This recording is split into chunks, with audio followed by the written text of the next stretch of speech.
any ladies on this channel? Like, I don't know if there are any ladies on this channel. Anyway, welcome my slugfesters to another episode of the breakdowns.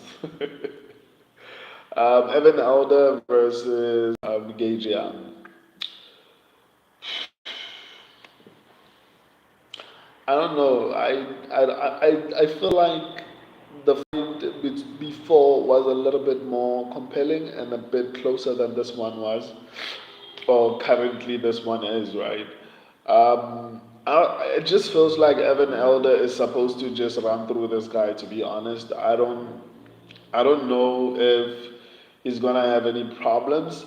You know, a lot of the time, whenever a regional fighter is coming into the UFC, hola, saludas, El Salvador. Desde El Salvador. Welcome, man. I can't speak your language properly, but I understood that you're greeting me and you're from El Salvador. So welcome to the channel, man. So I'm breaking down the fight between Evan Elder versus Gage Young.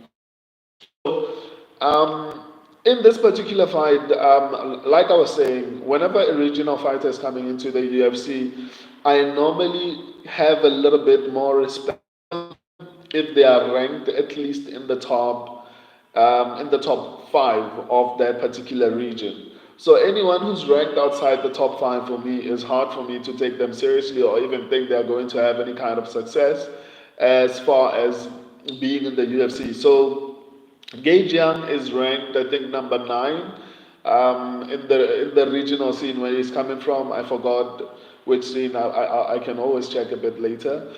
So that's the first problem for me. I don't think he's ranked high enough, which means he hasn't been fighting even the most decent competition in that particular region. So that's number one. Even though Evan Elder, I don't feel like Evan Elder has been fighting high level competition. At the very least, he's still also pretty new in the UFC. So for me personally, as long as you haven't fought any like at least four or more UFC fighters, to me you're still new in the UFC. But I'm going to take Evan Elder. To be honest, he's a little bit more seasoned.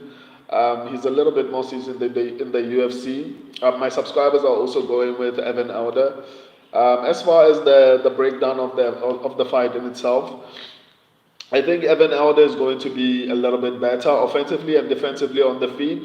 And I emphasize a little bit better because he throws just a little bit more of volume. He's able to avoid getting hit a little less than Gage Young. But obviously, when you consider the level of competition that Gage Young has had versus Evan Elder, I think Evan Elder has a bit of an advantage. And I think he was preparing for a harder stylistic matchup. In Hazanzada, I don't know the fight that was cancelled.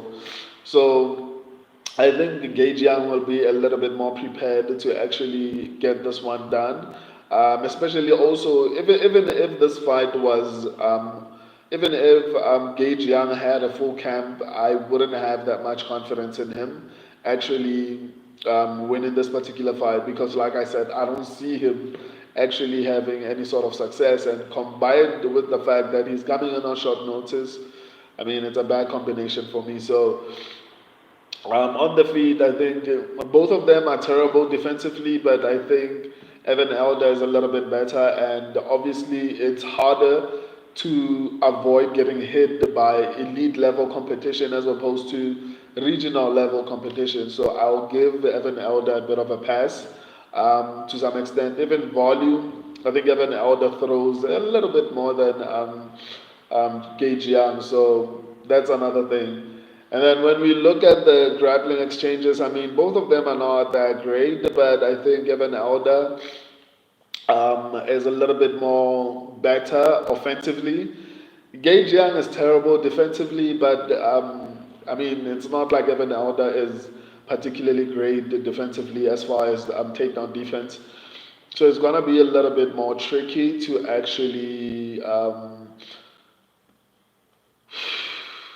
to believe in his ability to actually defend takedowns because normally I like to have confidence in fighters who have, at the very least, a decent takedown defense. And in this particular case, I don't feel like, what do you call him? Evan Elder has good takedown defense, but I still feel like he's good. He's good enough offensively, maybe to potentially get something done on the ground, as opposed to Gage Young, who I feel like has very little ground game, or maybe I haven't seen enough of him to actually know if his ground game is that good or not.